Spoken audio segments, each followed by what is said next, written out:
안녕하세요. 오늘 10월 7일 금요 기도의 시간입니다. 이 시간 우리가 디모데전서 말씀을 통해서 또 주의 귀한 은혜를 나누기를 원합니다. 오늘 함께 살필 말씀은 디모데전서 4장 1절부터 6절까지 말씀입니다. 제가 봉독하겠습니다.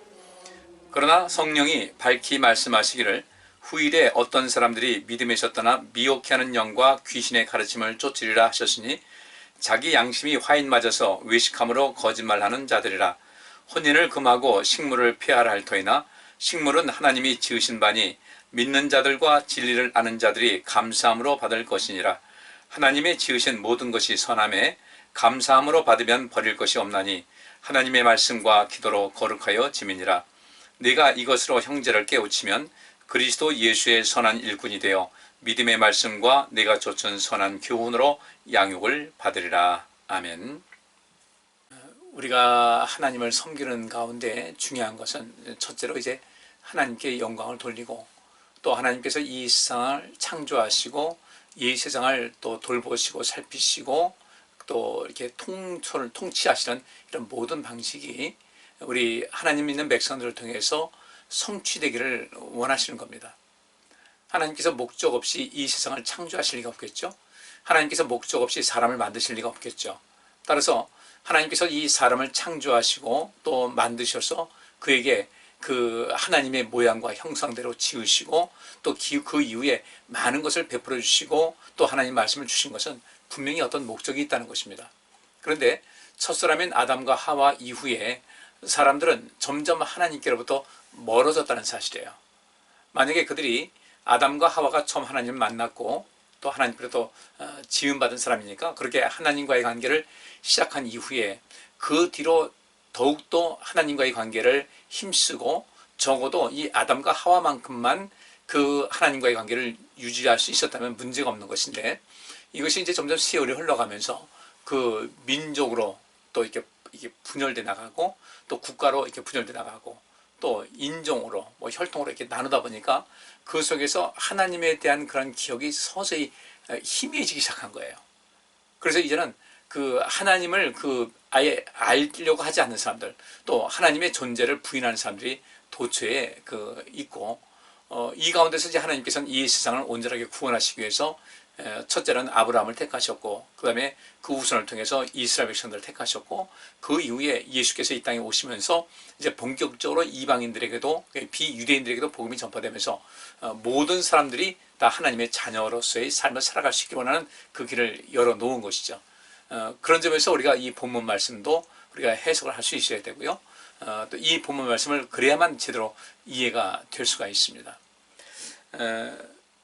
분명히 하나님께서 이 세상을 창조하실 때 바울이 로마서에서 말한 대로 조금만 어떤 그 상식이 있고 조금만 이성적인 눈이 떠 있다 한다면은 이 세상 모든 만물을 돌아볼 때 이것이 결코 우연히 형성된 것은 아니라는 것을 그들은 깨닫게 될 것이라는 것이죠. 그런데 하나님께서 이 세상을 창조하셨다는 것 자체를 믿지 않고 여러 가지로 이 세상이 우연하게 생긴 것 같이, 어떤 진화론자들이 말하는 대로 그렇게 생긴 것 같이 이야기를 하는데, 실제로 조금만 이게 파고 들어가서 보면은 우리가 굳이 이 과학을 연구하지 않는다 할지라도 적어도 인간으로서의 가장 기본적인 상식만을 가지고 있다면은 이 세상에 창조된 모든 것이 결코 우연이 아니라는 것을 얼마나 치밀하게, 얼마나 아주 합리적으로, 또 얼마나 완벽하게 이 세상에 창조되었다는 것을 알게 됩니다. 우리 사람의 몸도 마찬가지죠.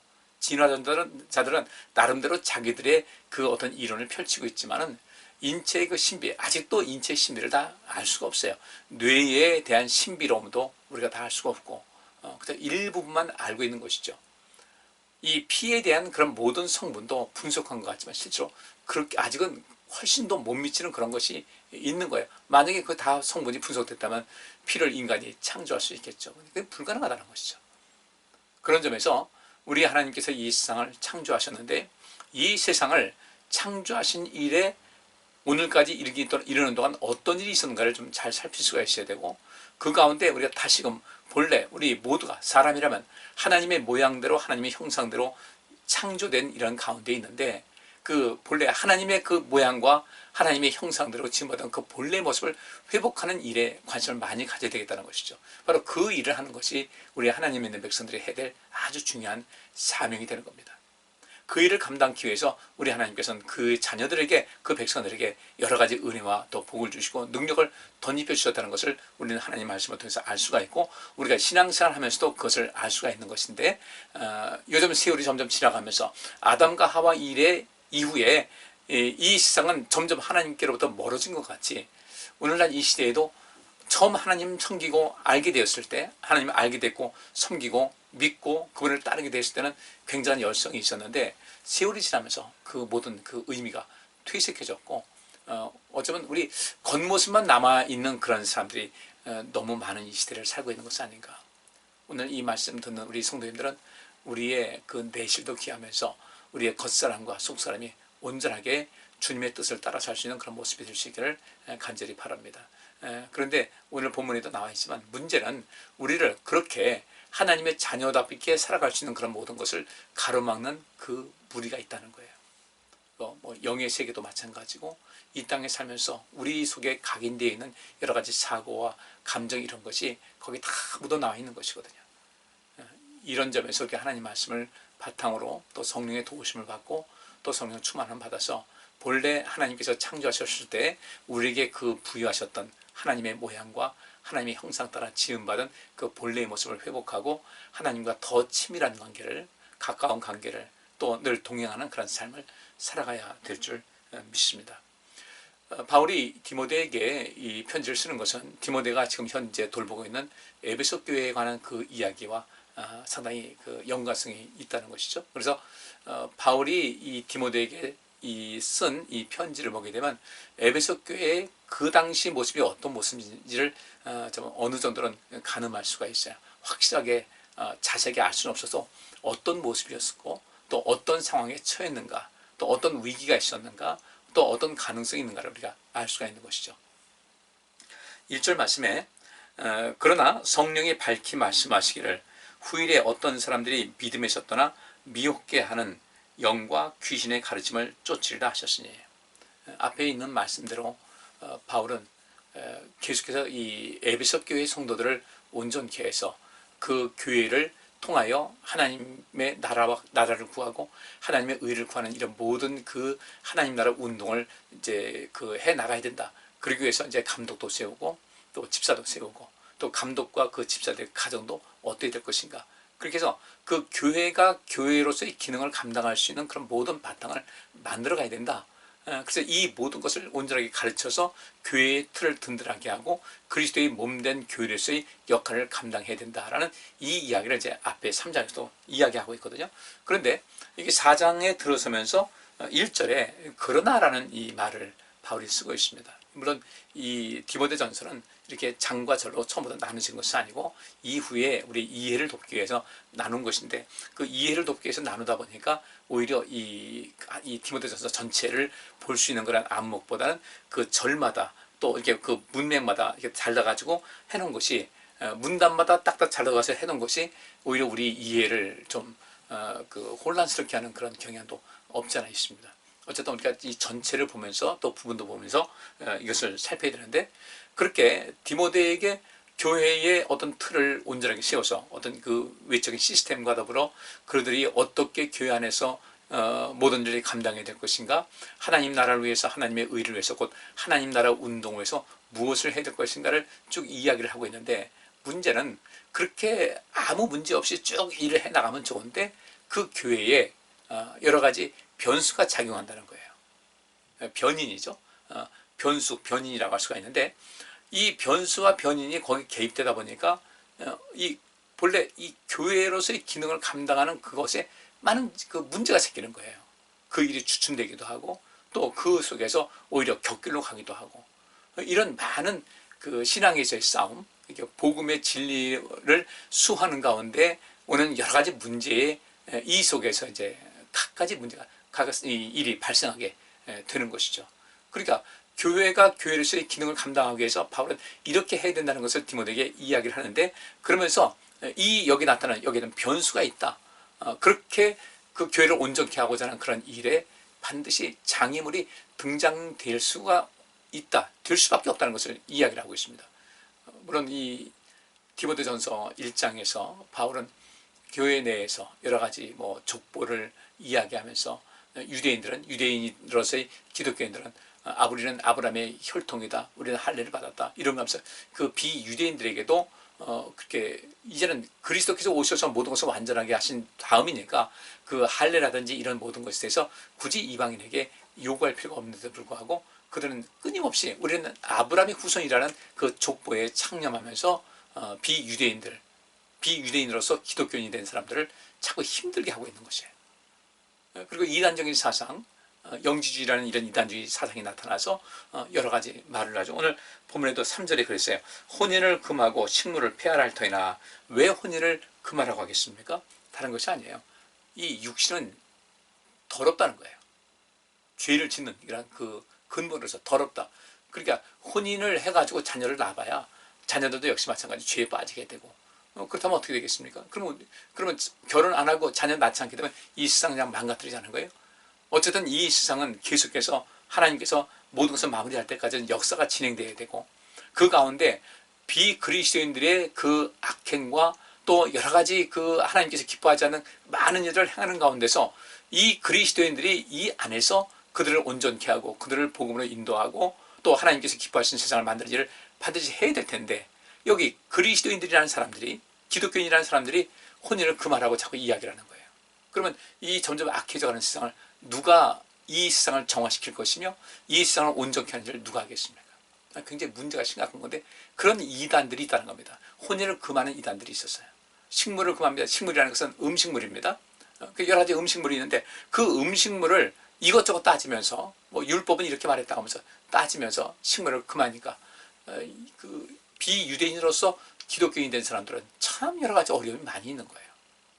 이런 것은 사실 별로 의미가 없는 것인데, 그렇게 하면서 자꾸 잘못된 교리와 잘못된 어떤 율법의 해석을 통해서 또 그들이 어떤 그 잘못된 그 사고를 통해서 교회가 굉장히 어지러워지니까 교회가 계속해서 온 세상 향해서 복음을 가지고 생명을 전하는 이 사명 감당이 될 텐데 그 에너지를 자꾸 상실하는 거예요. 에너지를 밖으로 세상을 향해서 이 온 세상의 구원을 위해서 힘쓰는 구원자로서의 삶의 에너지를 모아야 될 텐데, 이 내부에 발생하는 그런 모든 것에 그것을 수습하다 보니까 에너지가 상당히 많은 부분이 손실될 수밖에 없는 그런 상황이 되는 거죠. 바울이 그런 점에서 이 본문 말씀을 이야기합니다. 그래서 1절에 그러나라는 그 이야기, 그러나라는 이 이야기가 바로 무슨 뜻인가? 열심히 교회가 교회로서의 기능을 감당하면서 일을 감당해야 될 텐데 여기에 많은 문제가 발생할 것이다. 이것은 어떻게 될 것인가? 여기에 대한 그 바울의 또 다른 그 어떤 가르침이라고 할 수가 있겠죠. 그래서 1절 보니까 그러나 성령이 밝히 말씀하시기를 후일에 어떤 사람들이 믿음에서 떠나 미혹게 하는 영과 귀신의 가르침을 쫓으리라 하셨으니, 성령께서 말씀하신 거예요. 여러 선지자를 통해서 말씀하신 겁니다. 후일이라는 것은 어느 현대어 성경에는 그렇게 번역했더라고요. 성령께서 분명하게 알려주신 대로 종말의 때가 되면 교회 안에도 그리스도를 떠난 악마의 가르침을 퍼뜨리는 교사들을 열심히 따라가는 사람들이 생길 것입니다 그랬는데, 종말이라는 그 개념을 우리가 좀 분명하게 할 필요가 있죠. 종말은 언제겠습니까? 우리가 반드시 그 세상의 종말을 이렇게 생각하지 말고 여기서 성령이 밝히 말씀하시기를 후일에 어떤 사람들이, 그 후일이 언제예요? 지금 그 당시에도 바로 이 말씀이 있는 거예요. 그러니까 성령께서 밝히 말씀하시기를 후일에 어떤 사람들이 믿음에서 떠나 미혹하는 영과 귀신의 가르침을 쫓을 것이다. 과거예요.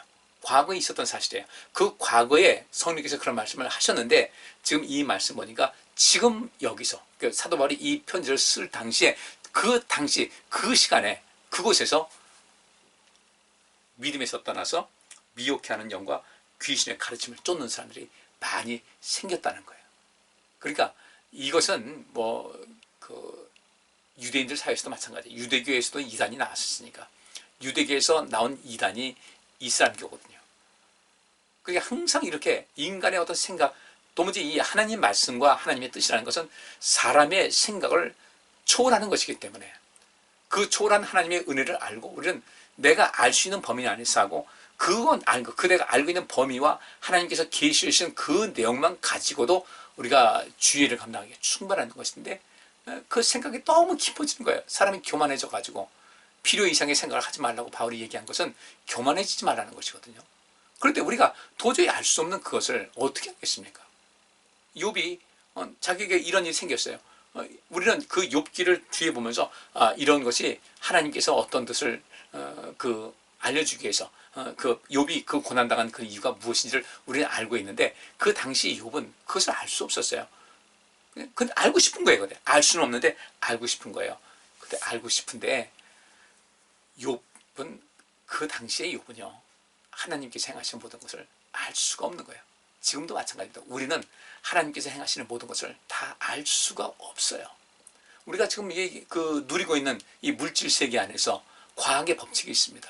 많은 과학이 있어요. 과학자들이 있어요. 과학의 어떤 역사가 있습니다. 그럼에도 불구하고 이 과학이 우주의 신비조차도 아직까지 밝히려면 끝도 없는 거예요. 아주 조금밖에 모르고 있는 거예요. 오죽하면 양자 이론의 학자들이 말하기를 우리는 양자 이론 학자지만은 우리 양자에 대해서 아는 것이 너무 없다. 그러니까 이 속에서 우리 양자 이론을 가르치고 연구하는 학자지만은 양자 이론은 분명히 존재하는데 양자 이론에서 아는 것이 이렇게 많지가 않다. 의사지만 우리는 의사고 또 여러 화학자들이 있지만 우리 인간의 피해에 대해서 아직도 모르는 것이 너무도 많다. 하나님께서 근데 욥이 이것이 어찌된 일입니까? 주님, 내가 알고 싶습니다 하는데 하나님께서는 너희의 그 수준에서는 내가 계획하는 모든 것을 다 알 수가 없다. 왜냐하면 우리 사람들은요, 죽음 이후의 세계를 가본 적이 없어요. 바울도 잠깐 체험한 것이 그 세계를 다 아는 것은 아니거든요. 근데 하나님께서는 이 세상에 우리 육신 갖고 사는 삶과 또 죽음 이후의 영원한 세계에서 모든 것을 다 주관하신 하나님께서 전체를 보시면서 모든 일을 행하시다 보니까 우리 사람들은 앞으로 경험하지 못한 그 세계를 모르는데 어떻게 하나님께서 계획하신 것을 알 수가 있겠습니까? 그래서 하나님께서는 욥에게 내가 너에게 한번 질문하겠다. 많은 질문하십니다. 내가 아느냐? 네가 아느냐? 알 수 있냐? 이해하겠냐? 욥이 그때 마지막에 이제 주님께서 하나님께서 그렇게 여러 가지 질문하셨을 때 아무것도 모르겠는 거예요. 그래서 그는 이렇게 얘기합니다. 무지한 말로 이치를 가리우는 사람이 저였습니다. 저의 그 생각과 저의 수준으로서는 하나님께서 하시는 그 모든 일을 다 이해할 수 없는데, 왜냐하면 그가 하나님께서 저 하늘의 별을 매달을 때 네가 어떻게 된 건지 아느냐? 어떻게 알아요? 지금도 이 현대 과학으로도 그것을 다 알 수가 없는데. 그러니까 하나님께서 이것 알겠느냐? 이걸 알겠느냐? 하는데 욥이 아무것도 대답을 못한 거예요. 왜? 알 수가 없는 거예요. 그때 비로소 욥이 하는 것이 하나님께서 계획하신, 전지전능하신 하나님께서 계획하시는 일을 내가 어찌 알겠습니까? 무지한 말로 내가 모든 것을 내가 다 알 수 있다라는 그런 교만한 마음을 가지고 하나님께 내게 알려달라고 했던 그 자체가 제가 참 모자랐습니다. 그러니까 그는 욥은 고백한 것은 나는 하나님께서 계획하시는 것을 다 알 수가 없다. 그러나 하나님 이것만을 알 수가 있다. 하나님은 선하시고 자비로우시고 좋으신 분이시니 우리가 하나님의 자녀가 됐을 때 그 하나님의 자녀들, 하나님의 백성들에게 결코 손해보는 일, 손해보는 정도가 아니라 그들에게 복과 은혜를 베풀어 주시는 것은 분명하다는 것을 고백을 한 거예요. 우리가 그 마음을 가져야죠.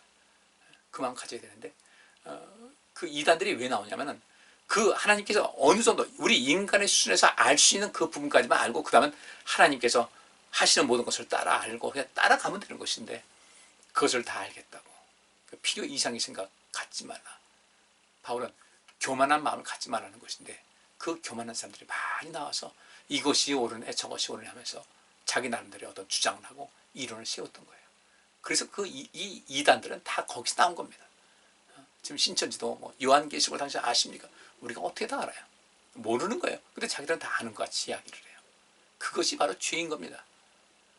여기 있는 대로 어느 시대를 막론하고 그리스도의 적과 같은 이 적 그리스도로서의 그 모습을 하면서 많은 사람들의 그 사람들을 미혹해 하고 그 귀신의 가르침, 잘못된 가르침을 쫓게 하는, 그 따르게 하는 그런 시도들이 많이 있었어요. 지금도 여전히 있다는 겁니다. 바울은 디모데에게 그런 사람들 거기에 말려 들어가지 않도록 바른 것을 가르치라는 거예요. 그래서 여기 후일에 그 성령께서 이제 이 말씀, 성령께서 이렇게 말씀하셨다는 것을 바울이 인용한 것인데, 그 성령께서 말씀하실 그 다음에, 세월이 지난 다음에 바울이 이 말씀을 쓰실 그 당시에도 역시 마찬가지로 믿음에서 떠나 미혹하는 영과 귀신의 가르침을 쫓는 사람이 많이 생겼다는 거예요. 그러니까 지금 이 신천지에 빠진 사람들은 그 사람들이 한때는 하나님을, 이런 기성교회에서 하나님을 잘 섬겼다는 사람들이에요. 믿음이 있다고 하던 사람인데, 믿음이 있어 자기들은 대단히 많은 것을 알고 있다는 사람들이 신천지에 빠졌어요. 그 말씀은 어떻습니까? 그들이 많은 것을 알고 있는 것 같았지만 실상은 모르고 있었던 것이고, 그들은 또 굉장히 많은 은혜를 그렇게 사모하고 하나님의 그 영적인 비밀, 영적인 세계, 이거 따지다 보니까 그들이 교만해서 그렇게 되는 거예요. 영적인 거 영적인 거 너무 따지지 마시고요. 우리가 알 수 없는 세상까지 알려고 하지도 마시고, 그러나 우리가 많은 것을 배워야 되지만 우리가 알 수 없는 그 부분까지도 우리가 이러쿵저러쿵 할 것은 없다는 거예요. 그래서 신천지에 빠진 사람들 대개 보면 그저 영적인 거 영적인 감성, 어디에 뭐가 새로운 것이 있을까 해가지고 여기저기 다니면서 자기 굉장히 아주 성령 충만하고 영적으로 충만하다고 그렇게 착각하던 사람들이 상당 부분이 이 신천지에 빠진 거예요. 왜? 사단은 바로 그것을 노린 거죠. 그러니까 자기가 이 교회 다니면서 순수하게 하나님 나라를 감당하기 위해서 내가 열심히 주의를 감당하고 생명사역에 힘을 다하고 이 생명 운동을 열심히 하다 보면 주께서 나와 함께 하신 것을 알 수 있을 텐데, 세상을 향해서 하는 것은 관심도 없어요.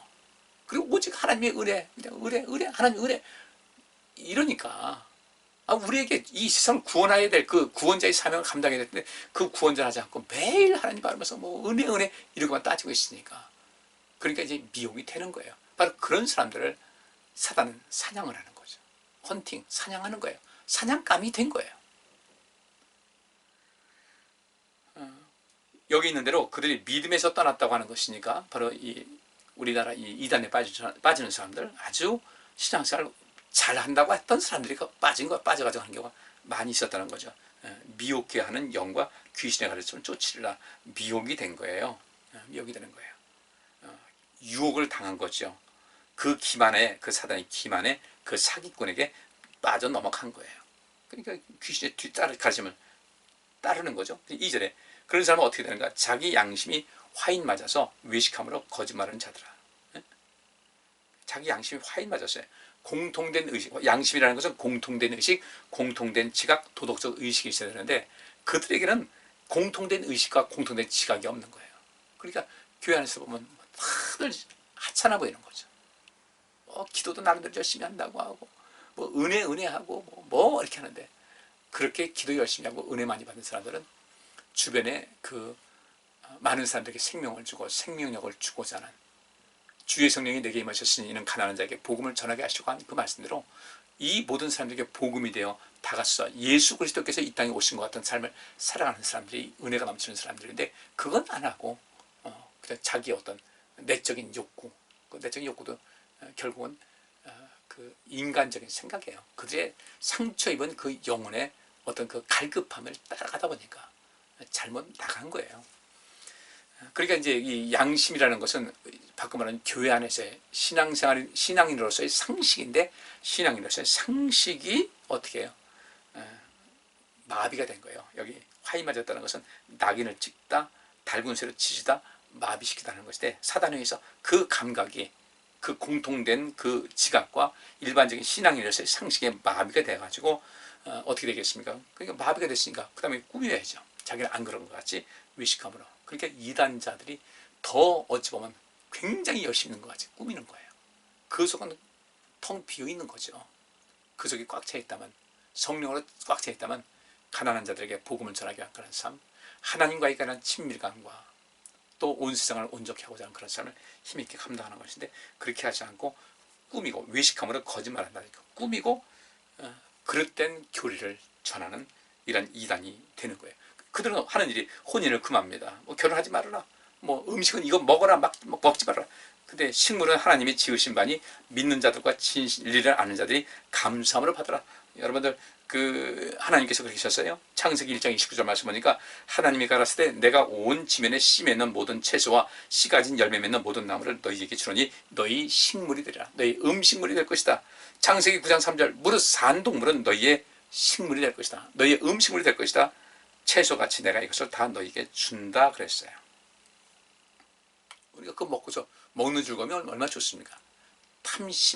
탐식하면 안 되겠지만 주님께서 주신 것을 그 감사함으로 받아야 돼요. 그래서 이스라엘 백성들에게 그런 것이 있지 않습니까? 여러분 우리가 고넬료의 사건 통해서 잘 알고 있지만 사도행전 10장 13절부터 15절 보니까 베드로가 이제 그 고넬료를 만나기 전에 환상을 봤잖아요. 이때 하늘에서 네 등을 닮은 어떤 그 보자기에 여러 가지 그 당시 유대인들이 그 금지상으로 알고 있는 여러 짐승들이 있는데 이것을 먹으라고 하니까 베드로가 말하기를 내가 속되고 세속에 속해 있고 깨끗하지 않은 물건을 내가 언제든지 먹지 않았습니다. 이거 먹은 적이 없습니다. 했더니 주께서 뭐라고 하십니까? 하나님께서 깨끗게 하신 것을 내가 더럽다 하지 말라 이렇게 하신 거예요. 그 당시 유대인들 사이에서는 그렇게 된 겁니다. 음식에 관한 것은 바로 그 당시 그 지역사회의 어떤 그 보건위생에 관한 그런 문제 때문에 먹지 말라고 한 이런 것이 다 나와 있거든요. 우리가 이것을 좀 깊이 살필 수가 있어야 돼요. 그러면서 4장 4절 보니까 하나님의 지으신 모든 것이 선함에 감사함으로 받으면 버릴 것이 없다. 하나님의 지으신 모든 것이 선하다. 이 칼로스라는 것일 때 다 좋다는 겁니다. 양질이라는 거예요. 부실한 건 없어요. 따라서 하나님의 말씀과 기도로 거룩해진다. 감사함으로 받으면 버릴 것이 없다. 이 감사는 무엇이겠어요? 하나님께 대한 예배의 한 형태가 감사예요. 감사함으로 받으면 버릴 것이 없다. 감사는 예배의 한 형태입니다. 감사함이 없으면 하나님께 예배 안 하는 거예요. 감사하셔야 돼요. 그리고 하나님의 말씀과 기도로 이 식물은 거룩해진다 그랬는데 하나님 말씀이 우리에게 그렇게 가르치고 있잖아요. 지금 말씀드린 대로 하나님께서 우리에게 모든 것을 먹을 수 있도록 주셨고 또 하나님께서 지으신 모든 것은 선하다, 좋은 것이다 말씀하셨고 기도로 거룩해진다는 것은 이 기도가 엔티옥시스라는 그 히라브로 쓰여지는데 이것은 하나님과의 만남이라는 뜻입니다. 그러니까 기도는 하나님과의 만남이고 하나님과 이 만남이 이루어진 사람은 하나님과의 그 진정한 만남과 교제가 이루어진 사람은 이런 그 음식물을 가지고 이것을 먹어야 된다, 먹지 말는데 이런 논쟁은 하지 않는다는 거예요. 음식물은 사람을 위해서 있는 거예요. 우리가 이것을 잘 관리해서 잘 먹으면 되는 거예요. 그런데 이것은 어떤 것은 먹으면 된다, 먹으면 안 된다. 그러니까 신앙생활이 엉뚱한데 이제 에너지를 뺏기는 거죠. 그러면서 바울이 6절에 이렇게 마지막 절입니다. 내가 이것으로 형제를 깨우치라. 이단에 빠지지 말라. 잘못된 길에 빠지지 말라. 위선에 빠지지 말라. 어떤 경우에도 믿음을 저버려서 잘못된 것에 빠지지 말라. 지나친 그런 호기심과 지나친 어떤 그 열정으로 인해서 그 잘못된 자들에게 이 먹잇감이 되지 말라. 그들은 뭐 혼인을 폐하고 음식물을 해가지고 이건 된다 저거 안 된다 하면서 아주 별난 것 같이 이야기하지만 다 아무것도 아니라는 거죠. 하나님께서 모든 것을 다 선하게 좋게 만드셨으니 감사와 말씀과 기도 하나님과의 교제를 통해서 우리는 진정한 자유를 얻을 수가 있는 것인데 이런 진정한 신앙인의 자유를 얻을 수 있도록 형제를 깨우치면 그리스도 예수의 선한 일꾼이 되어 믿음의 말씀과 내가 줬는 선한 교훈으로 양육을 받을 것이다. 이렇게 가르쳐서 모든 그 에베소 교회 성도들을 온전한 사람 만들어라. 그래서 그리스도 예수의 선한 일꾼으로 만들어서 믿음의 말씀과 또 선한 교훈으로 잘 양육받을 수 있도록 그래서 그들이 예수 그리스도의 분신이 대해서 생명운동에 열심을 다하는 그런 사람을 그로 양육하라는 그런 바울의 가르침입니다. 여러분도 모두 그렇게 예수 그리스도의 선한 일꾼이 되어서 믿음의 말씀과 또 선한 교훈으로 양육 잘 받으시고 제가 말씀드린 것 잘 받아들이세요. 그렇게 하셔서 여러분들이 정말로 이 마지막 때에 잘못된 가르침으로 인해서 휘청거리는 사람들을 온전하게 세우고 온 세상을 하나님의 자녀로 또 이끄는 그 일에 최선을 다하시는 그야말로 하나님 나라와 하나님의 의를 온전하게 구하는 여러분들 될 수 있기를 주의 이름으로 축복합니다. 기도하겠습니다. 하나님 감사합니다. 주의 귀한 말씀 우리가 살펴싸우니 이 말씀을 따라서 우리 모두가 믿음에서 떠나는 지 없도록 우리 모두를 지켜주시고 이런저런 이유로 인해서 우리의 삶이 우리의 믿음이 흔들리지 않도록 우리를 더욱더 굳건케 하여 주옵소서. 그래서 우리 모두가 성령의 충만함이 필요한 것인데 성령 충만하고 우리가 말씀을 잘 받고 필요 이상의 어떤 교만한 생각이라든지 불필요한 생각에 빠져서 믿음에서 이탈하는 일이 없도록 우리 모두를 지켜보아요 주옵소서. 그래서 하나님의 선한 일꾼 예수 그리스도의 선한 일꾼이 되어서 이 세상을 구원하시는 예수 그리스도의 분신으로서의 삶을 힘있게 살아가게 하시고 그로 인해서 큰 은혜와 복을 누리고 살게 하여 주옵소서. 예수 그리스도 이름으로 기도하옵나이다. 아멘. 오늘 여기까지 하겠습니다. 감사합니다.